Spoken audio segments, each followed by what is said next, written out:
Hello everyone, कैसे हो आप सब। I hope you all are doing great. Ashulipi Pathshala में आपका स्वागत है। आज मैं आपको एक न्यू चैप्टर पढ़ाने जा रही हूँ जिसका नाम है अधिकरण सिद्धांत। अध्याय है 17 और ये भाग 1 है इस चैप्टर का। भाग 1 में पहले हम इसके सारे रूल्स जान लेंगे, उसके बाद हम अभ्यास करेंगे। फिर भाग 2 भी है इस चैप्टर में, भाग 2 के भी रूल्स हम जानेंगे, उसके बाद हम अभ्यास करना शुरू करेंगे। तो चलिए शुरू करते हैं। अधिकरण सिद्धांत में साधारणतः आशुलिपि में जब हम लिखते हैं तो थ, द, ट तथा ड रेखाक्षरों का प्रयोग अन्य की अपेक्षा कुछ अधिक मात्रा में ही होता है। इन रेखाक्षरों को सुगमता तथा तीव्र गति से दर्शाने के लिए उनसे पूर्व ध्वनित होने वाले रेखाक्षरों की लंबाई को हम आधा कर देंगे। हल्के आधे रेखाक्षरों से हम त, थ, ट को लिखेंगे तथा गाढ़े रेखाक्षरों से द, ध तथा ड को लिखेंगे। अब हम देखते हैं अधिकरण सिद्धांत में स्वर का किस तरह प्रयोग किया जाता है। स्वर चिन्ह आधे रेखाक्षरों के साथ उनके स्थान पर लगाए जाते हैं या उनके अनुसार उच्चारित होते हैं। शब्द में प्रथम स्वर ध्वनित हो तो अर्धरेखाकृति प्रथम स्थान पर आधार रेखा से ऊपर लिखी जाती है। जब द्वित और तृतीय स्वर ध्वनित हो तो रेखाकृति आधार रेखा पर लिखी जाती है और स्वर उनके स्थान पर लगाए जाते हैं। आई होप आप यहाँ तक समझ गए होंगे। अगर अभी भी कुछ डाउट है तो आगे हम एग्जाम्पल बनाएंगे, वहाँ आप इसे और भी अच्छे से समझ जाओगे। तो चलिए अब हम आगे देखते हैं। अब हम देखेंगे अधिकरण सिद्धांत का प्रयोग हम रेखाक्षर में किस तरह करेंगे। अधिकरण सिद्धांत का मतलब होता है किसी भी शब्द को बिल्कुल आधा कर देना। जैसे हम पहले पूरा लिखते थे कुछ भी, तो उसे अब हम आधा कर देंगे। तो मैं इसे आपको एग्जाम्पल से समझाऊंगी। जब शब्द की रेखाकृति केवल एक ही आधी रेखा तक सीमित हो तो हम अधिकरण सिद्धांत लगाएंगे। त, थ, ट के लिए हम अधिकरण सिद्धांत लगाएंगे। हमने जैसा कि पहले पढ़ा है कि रेखाक्षर में अगर प्रथम स्थान का स्वर पहले आ रहा है तो हम रेखाक्षर को आधार रेखा से ऊपर लिखेंगे। अगर द्वितीय स्थान का स्वर आ रहा है पहले तो हम रेखाक्षर को आधार रेखा पर लिखेंगे। अगर तृतीय स्थान का स्वर पहले आ रहा है तो हम उसे आधार रेखा से काटते हुए लिखेंगे। लेकिन अब अधिकरण सिद्धांत में अगर प्रथम स्थान का स्वर ध्वनित हो रहा है तो हम अर्धरेखाकृति को प्रथम स्थान पर आधार रेखा से ऊपर लिखेंगे। अगर द्वितीय स्थान और तृतीय स्थान का स्वर ध्वनित होगा तो उसे हम आधार रेखा पर ही लिखेंगे, आधार रेखा को काटते हुए नहीं लिखेंगे। पहले हमने पढ़ा था कि किसी भी रेखाक्षर में अगर प्रथम स्थान का स्वर आ रहा है तो हम रेखाक्षर को आधार रेखा के ऊपर लिखेंगे। अगर द्वितीय स्थान का स्वर आ रहा हो तो हम रेखाक्षर को आधार रेखा पर लिखेंगे। अगर तृतीय स्थान का स्वर आ रहा हो किसी भी रेखाक्षर में तो रेखाक्षर को लाइन से काटते हुए लिखेंगे। लेकिन अब हमें अधिकरण सिद्धांत में किसी भी रेखाक्षर में अगर द्वितीय और तृतीय स्थान का स्वर आ रहा है तो उसे आधार रेखा पर ही लिखना है। तो चलिए अब हम इसे एग्जाम्पल से समझने की कोशिश करते हैं। उससे पहले मैं आपको बता दूं कि त, थ, ट के लिए हम हल्के रेखाक्षरों का प्रयोग करेंगे और द, ध, ड के लिए हम गाढ़े रेखाक्षरों का प्रयोग करेंगे। अभी हम इसे एग्जाम्पल से भी समझने की कोशिश करेंगे, फिर आपको सारे डाउट क्लियर हो जाएंगे। तो पहला एग्जाम्पल है तात। इसमें त आ रहा है यानी कि इसमें अधिकरण सिद्धांत लगेगा, रेखाक्षर को हम आधा कर देंगे। और ता यानी कि इसमें प्रथम स्थान का स्वर भी आ रहा है तो इसे हम आधार रेखा के ऊपर लिखेंगे, बिल्कुल इसी तरह जैसा आप देख रहे हो बोर्ड पे, तात। अगला एग्जाम्पल है टाट। इसमें ट आ रहा है यानी कि इसमें भी अधिकरण सिद्धांत लगेगा और रेखाक्षर को हम आधा कर देंगे और ये इसमें भी प्रथम स्थान का स्वर आ रहा है तो इसे हम आधार रेखा के ऊपर लिखेंगे। अगला एग्जाम्पल है मीत। इसमें त आ रहा है, इसमें भी हम अधिकरण सिद्धांत लगाएंगे, लेकिन पहले यहाँ पे तृतीय स्थान का स्वर आ रहा है तो इसे हम आधार रेखा पर ही लिखेंगे। अगला एग्जाम्पल है थात। इसमें त आ रहा है और थ भी आ रहा है तो अधिकरण सिद्धांत लगेगा ही, और इसमें प्रथम स्थान का स्वर भी आ रहा है तो इसे हम आधार रेखा के ऊपर लिखेंगे। अगला एग्जाम्पल है ठाट। इसमें ट आ रहा है यानी कि इसमें अधिकरण सिद्धांत लगेगा और प्रथम स्थान का स्वर भी आ रहा है तो इसे हम आधार रेखा के ऊपर लिखेंगे। अगला एग्जाम्पल है लूट। इसमें ट आ रहा है यानी कि इसमें अधिकरण सिद्धांत लगेगा और इसमें तृतीय स्थान का स्वर आ रहा है तो इसे हम आधार रेखा पर ही लिखेंगे। अगला एग्जाम्पल है फूट। इसमें ट आ रहा है यानी कि इसमें अधिकरण सिद्धांत लगेगा और तृतीय स्थान का स्वर पहले आ रहा है तो इसे हम आधार रेखा पर लिखेंगे। अगला एग्जाम्पल है नत। इसमें त आ रहा है यानी कि इसमें भी अधिकरण सिद्धांत लगेगा और इसमें द्वितीय स्थान का स्वर आ रहा है, इसलिए हम इसे आधार रेखा पर ही लिखेंगे। अगला एग्जाम्पल है खट। इसमें ट आ रहा है यानी कि इसमें भी अधिकरण सिद्धांत लगेगा और इसमें द्वितीय स्थान का स्वर आ रहा है, इसलिए हम इसे आधार रेखा पर ही लिखेंगे।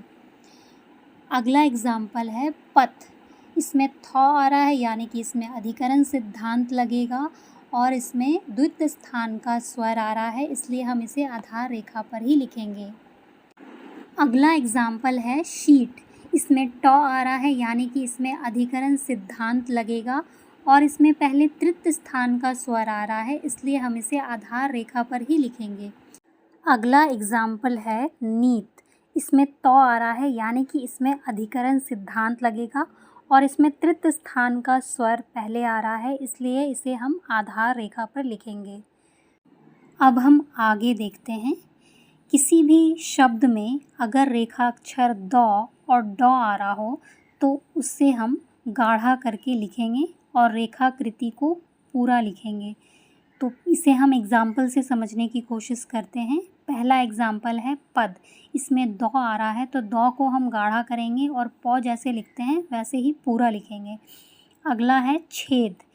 इसमें हम द को गाढ़ा करेंगे और छ जैसे लिखते हैं हल्के रेखाक्षरों से छ को लिखेंगे। अगला एग्जाम्पल है टाड। इसमें ड आ रहा है तो ड को हम गाढ़ा करेंगे और ट को हल्के रेखाक्षरों से लिखेंगे लाइन को काटते हुए। अगला एग्जाम्पल है खाद। इसमें भी द आ रहा है तो द को हम गाढ़ा करेंगे और ख को हल्के रेखाक्षरों से ही लिखेंगे लाइन के ऊपर। अब हम अगला एग्जाम्पल देखते हैं नंबर ख। द, ध, ढ तथा ड के लिए अधिकरण हम किस तरह लगाएंगे, इसे हम एग्जाम्पल से समझने की कोशिश करते हैं। पहला है बढ़। इसमें ढ आ रहा है यानी कि इसमें अधिकरण सिद्धांत लगेगा और इसमें द्वितीय स्थान का स्वर पहले आ रहा है, इसलिए हम इसे आधार रेखा पर लिखेंगे। अगला एग्जाम्पल है दाद।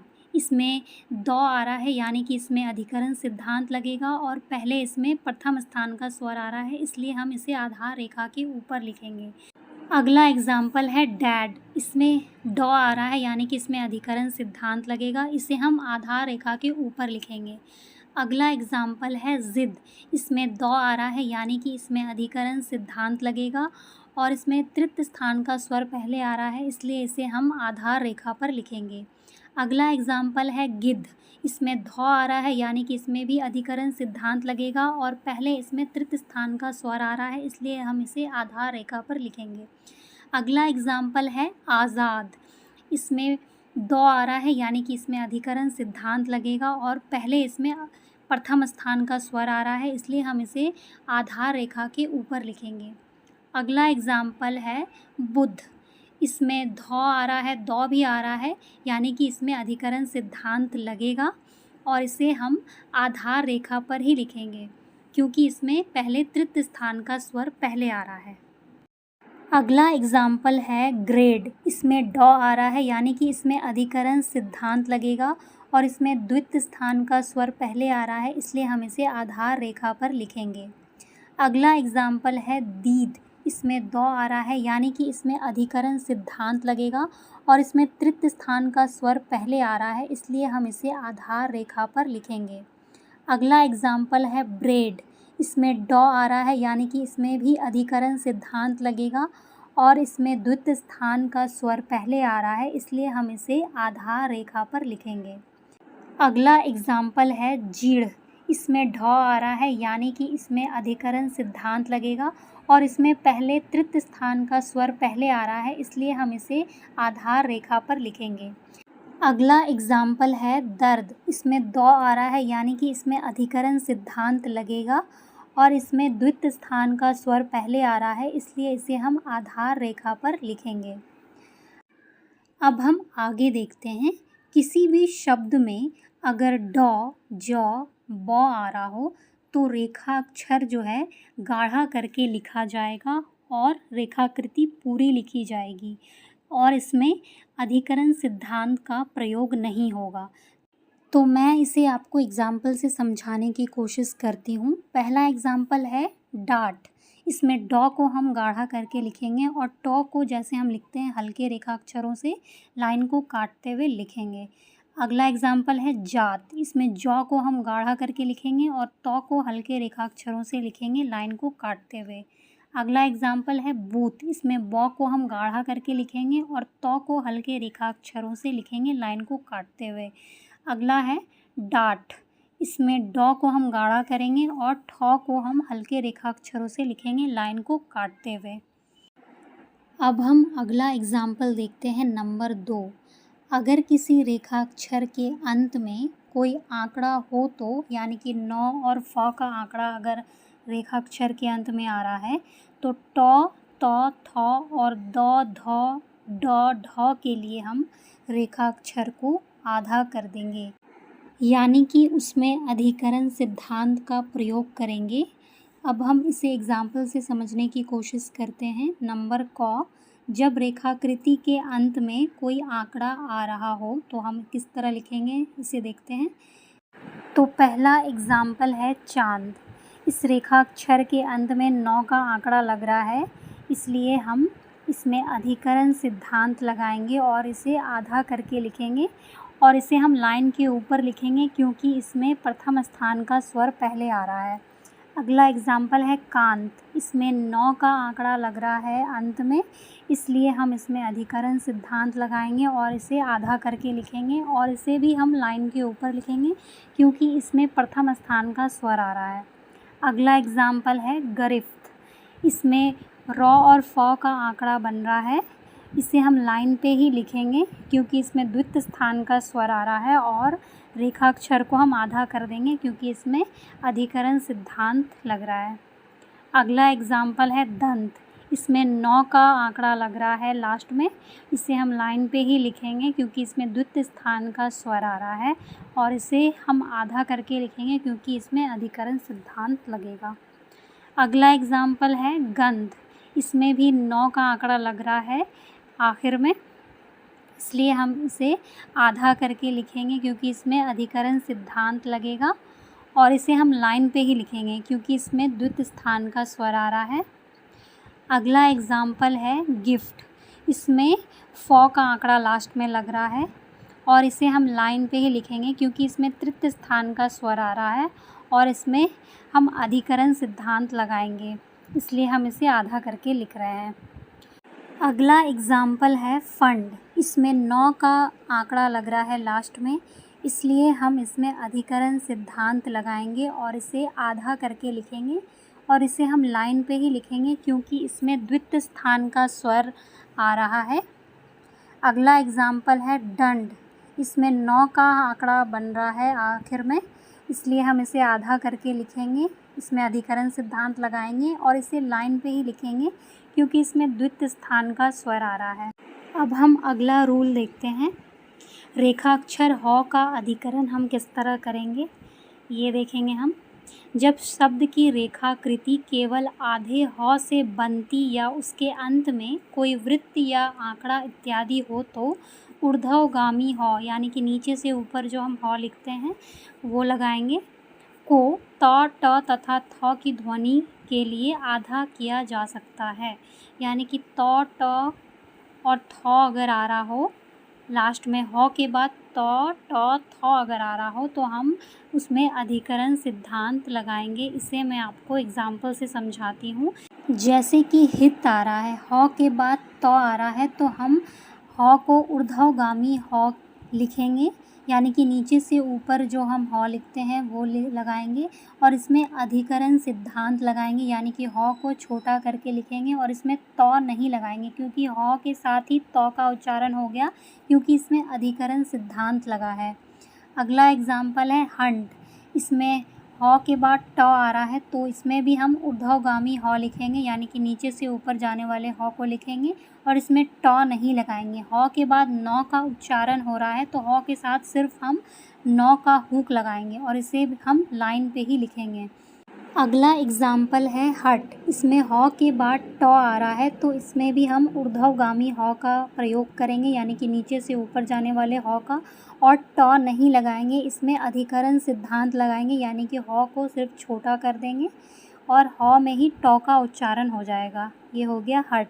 अब हम आगे देखते हैं। पर अन्य किसी रेखाक्षरों के साथ अधोगामी ह का प्रयोग किया जाएगा, यानी कि अगर कोई और रेखाक्षर आ रहा है तो ऊपर से नीचे की ओर आने वाले ह का हम प्रयोग करेंगे। इसे हम एग्जाम्पल से समझने की कोशिश करते हैं। तो पहला एग्जाम्पल है निहायत। इसमें अधोगामी ह का प्रयोग होगा, यानी कि ऊपर से नीचे की ओर आने वाले ह का, और लास्ट में य का आंकड़ा लगेगा और इसमें हम अधिकरण सिद्धांत लगाएंगे, इसलिए हम रेखाक्षर को आधा कर देंगे और इसे हम लाइन पे ही लिखेंगे, निहायत। अगला एग्जाम्पल है महत्तम। इसमें भी अधोगामी ह का प्रयोग होगा और इसे हम लाइन पे ही लिखेंगे और इसमें भी हम अधिकरण सिद्धांत लगाएंगे, यानी कि इस रेखाक्षर को हम आधा कर देंगे। अगला एग्जाम्पल है निहत। इसमें भी अधिकरण सिद्धांत हम लगाएंगे और अधोगामी ह का प्रयोग करेंगे और इसे भी हम लाइन पे ही लिखेंगे। अगला एग्जाम्पल है महताब। इसमें भी हम अधोगामी ह का प्रयोग करेंगे और इसमें भी हम अधिकरण सिद्धांत लगाएंगे और इसको हम लाइन को काटते हुए लिखेंगे। ये हो गया महताब। अब हम अगला रूल देखते हैं। 2 का ख।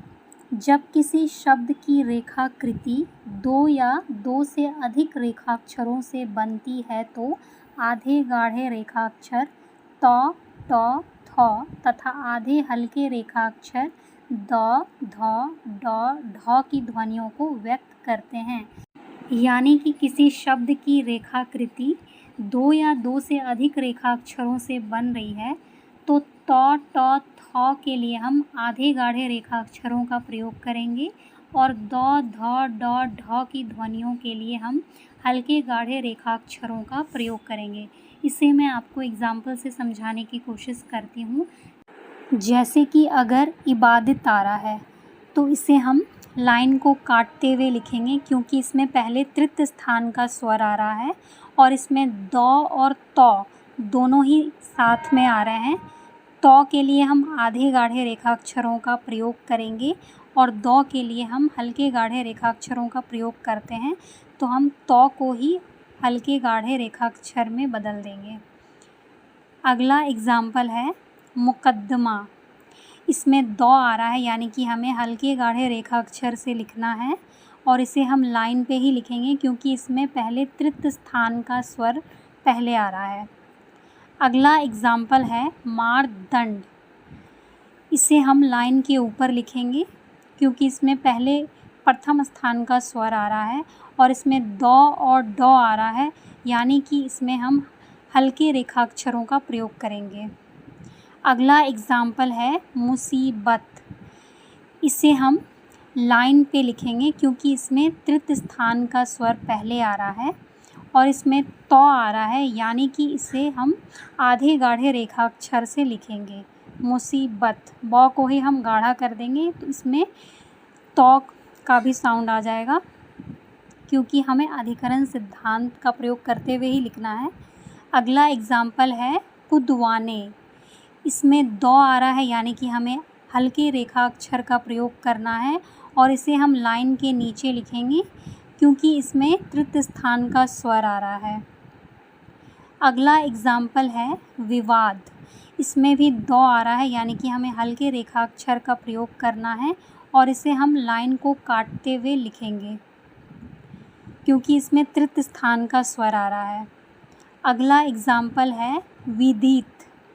इसमें दौ और तौ दोनों ही आ रहा है, तो हम तौ को चुनेंगे। तौ को हम आधे गाढ़े रेखाक्षर से लिखेंगे और इसे हम लाइन को काटते हुए लिखेंगे विदित। अब हम अगला रूल देखते हैं नंबर 3 का क। अधिकरण सिद्धांत का प्रयोग नहीं होता तब जब अंतिम व्यंजन त, थ, ट, द, ध, ढ तथा ड के पश्चात कोई स्वर ध्वनित हो, यानी कि वहाँ पे अधिकरण सिद्धांत का प्रयोग नहीं होगा जहाँ अंतिम व्यंजन त, थ, ट, द, ध, ढ तथा ड के पश्चात यानी इनके बाद कोई स्वर आ रहा हो। तो इसे मैं आपको एग्जाम्पल से समझाने की कोशिश करती हूँ। तो पहला एग्जाम्पल है मीत। इसमें तौ के पश्चात कोई स्वर ध्वनित नहीं हो रहा है, इसलिए हम इसमें अधिकरण सिद्धांत लगाएंगे, यानी कि इसे हम आधा करके लिखेंगे। अगला एग्जाम्पल है मोती। इसमें तौ के पश्चात स्वर ध्वनित हो रहा है, इसलिए हम इसमें अधिकरण सिद्धांत नहीं लगाएंगे और इसे हम पूरा लिखेंगे। अगला एग्जाम्पल है दाद। इसमें दौ के पश्चात यानी अंतिम व्यंजन दौ के पश्चात कोई स्वर ध्वनित नहीं हो रहा है, इसलिए हम इसमें अधिकरण सिद्धांत लगाएंगे और इसे हम आधा करके लिखेंगे। लाइन के ऊपर इसलिए लिखेंगे क्योंकि इसमें प्रथम स्थान का स्वर पहले आ रहा है। अगला एग्जाम्पल है दादी। इसमें दौ के पश्चात यानी कि अंतिम व्यंजन दौ के पश्चात स्वर ध्वनित हो रहा है, इसलिए हम इसे पूरा लिखेंगे लाइन को काटते हुए। अगला एग्जाम्पल है गुड। इसमें डॉ के पश्चात कोई स्वर ध्वनित नहीं हो रहा है, इसलिए हम इसमें अधिकरण सिद्धांत लगाएंगे, यानी कि हम इसे आधा करके लिखेंगे। अगला एग्जाम्पल है गुड्डी। इसमें डॉ के पश्चात यानी कि अंतिम व्यंजन के पश्चात स्वर ध्वनित हो रहा है, इसलिए हम इसे पूरा लिखेंगे और इसमें अधिकरण सिद्धांत नहीं लगाएंगे और इसे हम लाइन को काटते हुए लिखेंगे क्योंकि इसमें तृतीय स्थान का स्वर पहले आ रहा है। अगला एग्जाम्पल है पथ। इसमें थौ के पश्चात कोई स्वर ध्वनित नहीं हो रहा है, इसलिए हम इसमें अधिकरण सिद्धांत लगाएंगे और इसे हम लाइन पे ही लिखेंगे क्योंकि इसमें द्वितीय स्थान का स्वर आ रहा है। अगला एग्जाम्पल है पोथी। इसमें थौ के पश्चात स्वर ध्वनित हो रहा है, इसलिए हम इसे पूरा लिखेंगे और इसमें हम अधिकरण सिद्धांत नहीं लगाएंगे। अगला एग्जाम्पल है गिद्ध।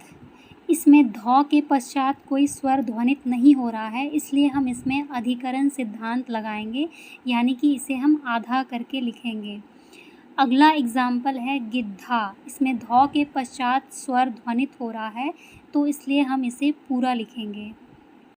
अगला एग्जाम्पल है खेत।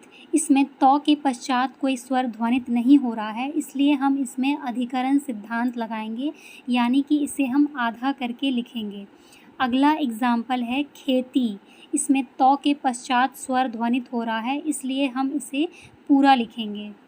अगला एग्जाम्पल है लोट। इसमें टौ के पश्चात कोई स्वर ध्वनित नहीं हो रहा है, इसलिए हम इसमें अधिकरण सिद्धांत लगाएंगे, यानी कि इसे हम आधा करके लिखेंगे। अगला एग्जाम्पल है लोटा। इसमें टौ के पश्चात स्वर ध्वनित हो रहा है, इसलिए हम इसमें अधिकरण सिद्धांत नहीं लगाएंगे और इसे हम पूरा लिखेंगे। अगला एग्जाम्पल है जिद। इसमें दौ के पश्चात कोई स्वर ध्वनित नहीं हो रहा है, इसलिए हम इसमें अधिकरण सिद्धांत लगाएंगे और इसे हम आधा करके लिखेंगे। अगला एग्जाम्पल है जिद्दी। इसमें दौ के पश्चात स्वर ध्वनित हो रहा है, इसलिए हम इसे पूरा लिखेंगे। अब हम आगे देखते हैं। अब हम अगला रूल देखते हैं 3 का ख। जब रेखाक्षरों के परस्पर मिलने के स्थान पर कोण ना बने तब अधिकरण सिद्धांत का प्रयोग नहीं होता है, यानी कि किसी भी रेखाक्षर में अगर कोण नहीं बन रहा है तो हम अधिकरण सिद्धांत का प्रयोग नहीं करेंगे। इसे मैं आपको एग्ज़ाम्पल से समझाने की कोशिश करती हूँ। जैसे कि एग्ज़ाम्पल है मिनट, इसमें कोई भी कोण नहीं बन रहा है, इसलिए हम इसे पूरा लिखेंगे लाइन को काटते हुए। अगला एग्ज़ाम्पल है नियमित, इसमें भी कोई कोण नहीं बन रहा है, ये बिल्कुल सीधा लिखा रहा है, इसलिए हम इसे पूरा लिखेंगे। अगला एग्ज़ाम्पल है गदगद, इसमें भी कोई कोण नहीं बन रहा है, इसलिए हम इसे पूरा लिखेंगे। अगला एग्ज़ाम्पल है नितिम्ब, इसमें भी कोई कोण नहीं बन रहा है, इसलिए हम इसे पूरा लिखेंगे लाइन को काटते हुए। अगला एग्ज़ाम्पल है कुकट, इसमें भी कोई कोण नहीं बन रहा है, इसलिए हम इसे पूरा लिखेंगे। अगला एग्ज़ाम्पल है बाबत, इसमें भी कोई कोण नहीं बन रहा है, इसलिए हम इसे पूरा लिखेंगे और इसमें अधिकरण सिद्धांत नहीं लगाएंगे। अगला एग्ज़ाम्पल है कुघात, इसमें भी कोई कोण नहीं बन रहा है, इसलिए हम इसे पूरा लिखेंगे। अगला एग्ज़ाम्पल है प्रभात, इसमें भी कोई कोण नहीं बन रहा है, इसलिए हम इसे पूरा लिखेंगे लाइन को काटते हुए। अब हम अगला रूल देखते हैं, नंबर गौ। जब त, थ, ट, द, ध, ढ तथा ड की ध्वनि से पूर्व कोई द्विस्वर या त्रिस्वर ध्वनित हो, तब अधिकरण सिद्धांत का प्रयोग नहीं होगा। यानी कि त, थ, ट, द, ध, ढ तथा ड से पूर्व अगर द्वितीय स्थान का स्वर और तृतीय स्थान का स्वर ध्वनित हो रहा है, तब हम अधिकरण सिद्धांत नहीं लगाएंगे। तो इसे मैं आपको एग्ज़ाम्पल से समझाने की कोशिश करती हूँ। जैसे कि एग्ज़ाम्पल में है दाऊद, तो द से पूर्व तृतीय स्थान का स्वर ध्वनित हो रहा है, इसलिए हम इसमें अधिकरण सिद्धांत नहीं लगाएंगे और इसे हम पूरा लिखेंगे। अगला एग्ज़ाम्पल है वल्दियत, इसमें त से पूर्व तृतीय स्थान का स्वर ध्वनित हो रहा है, इसलिए हम इसमें अधिकरण सिद्धांत नहीं लगाएंगे और इसे पूरा लिखेंगे। अगला एग्ज़ाम्पल है तबीयत, इसमें भी त से पूर्व तृतीय स्थान का स्वर ध्वनित हो रहा है, इसलिए हम इसमें अधिकरण सिद्धांत नहीं लगाएंगे और इसे पूरा लिखेंगे। इसमें हमें अंतर दिखाना है, इसलिए हम एक में अधिकरण लगाएंगे और एक में हम पूरा लिखेंगे और ब को गाढ़े रेखाक्षर से लिखेंगे। अब हम आगे देखते हैं। अब हम अगला रूल देखते हैं, नंबर घ। जब अधिकरण से बनने वाली समान रेखाकृतियों में अंतर दिखाना आवश्यक हो, तब हम क्या करेंगे। जैसे कि यहाँ पे एग्ज़ाम्पल में है तिब्बत और तबियात, दोनों अधिकरण से बनेंगे, लेकिन हमें इसमें अंतर दिखाना है, तो हम इसे किस तरह लिखेंगे। तो तिब्बत में हम अधिकरण लगा देंगे और ब को गाढ़ा करेंगे, और तबियात में हम पूरा लिखेंगे और सिर्फ ब को गाढ़ा करेंगे। इससे हम इन दोनों में अंतर दिखा सकते हैं। अब हम आगे देखते हैं। अब हम अगला रूल देखते हैं, अंग। जब रेखाक्षर र, ड, ढ ऊपर को र, ड आधा करने से केवल एक ही रेखाकृति का रेखाक्षर बने या उसके अंत में कोई वृत्त इत्यादि भी हो, तो हम रेखाक्षर को पूरा लिखेंगे, यानी कि उसमें अधिकरण नहीं लगाएंगे। तो मैं इसे आपको एग्ज़ाम्पल से समझाने की कोशिश करती हूँ। जैसे एग्ज़ाम्पल है रात, तो इसे हम लाइन के ऊपर पूरा लिखेंगे। जैसे अगर आ रहा है रथ, इसे हम लाइन पे पूरा लिखेंगे। जैसे रोट, ये ऊपर की ओर जा रहा है रेखाक्षर, तो इसे हम पूरा लिखेंगे। जैसे रीत, इसे भी हम पूरा लिखेंगे, इसमें अधिकरण नहीं लगाएंगे। परंतु जब इससे पूर्व कोई वृत्त या अंत में कोई आंकड़ा हो, तो यह ट, त, थ की मिश्रित ध्वनि के लिए आधा किया जाता है। यानी कि इससे पूर्व कोई वृत्त या अंत में कोई आंकड़ा अगर आ रहा है, तो हम इसमें अधिकरण सिद्धांत लगाएंगे। यानी कि र, ड, ढ से पूर्व वृत्त या अंत में कोई आंकड़ा बन रहा हो, तो हम अधिकरण सिद्धांत लगाएंगे। और इसमें ट, त, थ की मिश्रित ध्वनि आ रही हो, तो हम इसे आधा करके लिखेंगे। तो मैं इसे आपको एग्ज़ाम्पल से समझाने की कोशिश करती हूँ। जैसे कि एग्ज़ाम्पल है सूरत, तो इसमें र से पूर्व वृत्त बन रहा है, इसमें अधिकरण सिद्धांत हम लगाएंगे, इसे हम पूरा नहीं लिखेंगे। अगला एग्ज़ाम्पल है स्रोत, इसमें त से पूर्व वृत्त बन रहा है, इसलिए हम इसमें अधिकरण सिद्धांत लगाएंगे। अगला एग्ज़ाम्पल है सरित, इसमें र से पूर्व वृत्त बन रहा है, इसलिए हम इसमें अधिकरण सिद्धांत लगाएंगे, यानी कि इसे हम आधा करके लिखेंगे। अगला एग्जाम्पल है रफ्त। इसमें तौ से पूर्व ख का आंकड़ा बन रहा है, इसलिए हम इसमें अधिकरण सिद्धांत लगाएंगे। अगला एग्जाम्पल है रंद। इसमें 9 का आंकड़ा बन रहा है, इसलिए हम इसमें अधिकरण सिद्धांत लगाएंगे, इसे पूरा नहीं लिखेंगे। अगला एग्जाम्पल है रांड। इसमें 9 का आंकड़ा बन रहा है, इसलिए हम इसे पूरा नहीं लिखेंगे, इसमें अधिकरण सिद्धांत लगाएंगे। अब हम आगे देखते हैं। अब है शब्द चिन्ह। इसे आपको याद करना होगा। तो पहला शब्द चिन्ह है इतना, इतने, इतनी। इसे हम लाइन के नीचे लिखेंगे। अगला शब्द चिन्ह है कर्तव्य। इसे हम लाइन के ऊपर लिखेंगे। अगला शब्द चिन्ह है बहुत। इसे हम लाइन पे लिखेंगे। अगला शब्द चिन्ह है प्रति। इसे हम लाइन पे लिखेंगे। अगला शब्द चिन्ह है परंतु। इसे हम लाइन पे लिखेंगे। अगला शब्द चिन्ह है किंतु। इसे हम लाइन के नीचे लिखेंगे। अगला शब्द चिन्ह है प्रत्येक। इसे हम लाइन के नीचे लिखेंगे। अगला शब्द चिन्ह है जितना, जितने, जितनी। इसे हम लाइन पे लिखेंगे। अगला शब्द चिन्ह है कितना, कितने, कितनी। इसे हम लाइन पे लिखेंगे। अगला शब्द चिन्ह है प्राप्त, प्राप्ति। इसे हम लाइन के ऊपर लिखेंगे। अगला शब्द चिन्ह है मतलब, मतलबी। इसे हम लाइन के ऊपर लिखेंगे। अगला शब्द चिन्ह है जनता, जेंटलमैन। इसे हम लाइन के ऊपर लिखेंगे। तो शब्द चिन्ह को आपको याद कर लेना है, ये बहुत ही इम्पॉर्टेंट है किसी भी सेंटेंस को बनाने के लिए, क्योंकि अगर आपको ये याद रहेगा तो आप कोई भी सेंटेंस बहुत ही आसानी से बना सकते हो। तो आई होप आप यहाँ तक बिल्कुल समझ गए होंगे। आगे की वीडियो में हम इस चैप्टर के अभ्यास करेंगे। अभी हमने सारे रूल्स देख लिए हैं, अब हम अगली वीडियो में अभ्यास करेंगे। Okay, thanks for watching.